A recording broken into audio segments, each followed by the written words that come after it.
వరుస భూకంపాలతో Myanmar, Thailand దేశాలు అల్లాడుతున్నాయి. Richter scale మీద భూకంప తీవ్రత 7.7 పాయింట్లుగా నమోదైంది. భూకంప దాటికి మయన్మార్, థాయిలాండ్ దేశాల్లో పెద్ద పెద్ద భవనాలు, చెట్లు కుప్పకూలాయి. శిథిలాల కింద వందల మంది చిక్కుకున్నారు. మరెంతో మంది ప్రాణాలు కోల్పోయారు.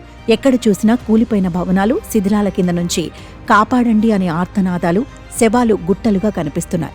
ఇప్పటికే థాయిలాండ్ రాజధాని బ్యాంకాక్లో కూడా భూ విలయం విధ్వంసం సృష్టించింది.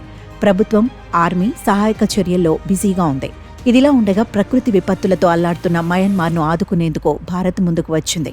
మయన్మార్కు ఆపన్న హస్తం అందించింది.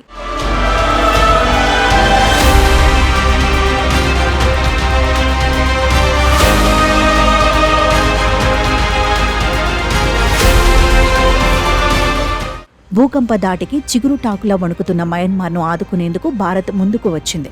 మయన్మార్కు సాయం చేసేందుకు గాను ఆపరేషన్ బ్రహ్మ అనే కార్యక్రమాన్ని ప్రారంభించింది. దీనిలో భాగంగా ఢిల్లీ నుంచి 15 టన్నుల రిలీఫ్ మెటీరియల్ను మయన్మార్కు పంపించింది భారత ప్రభుత్వం. వీటిల్లో దుప్పట్లు, ఆహార పదార్థాలు, హైజీన్ కిట్స్, టెంట్లు, స్లీపింగ్ బ్యాగ్లు, water purifiers, solar lamps, generator సెట్లు వంటి కీలకమైన రోజువారీ అవసరాలతో కూడిన సహాయ సామాగ్రి ఉంది.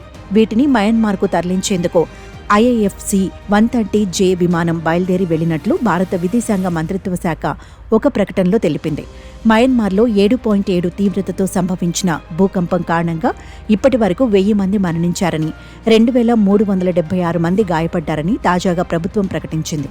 ఇదిలా ఉంటే మయన్మార్ మృతుల సంఖ్య 10,000 దాటవచ్చని అమెరికా ఏజెన్సీ అంచనా వేసింది.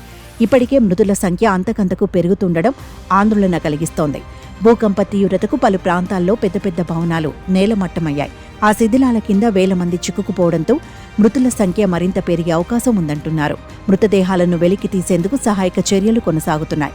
మయన్మార్లోని నేపిడాలో 1000 పడకల ఆసుపత్రి, మాండలే నగరంలో ఐకానిక్ వంతెనతో పాటుగా పలు ప్రాంతాల్లో ఉన్న ఎత్తైన ఆలయాలు, గోపురాలు భూకంప తీవ్రతకు కుప్పకూలాయి. ప్రస్తుతం అక్కడ సహాయక చర్యలు ముమ్మరంగా సాగుతున్నాయి.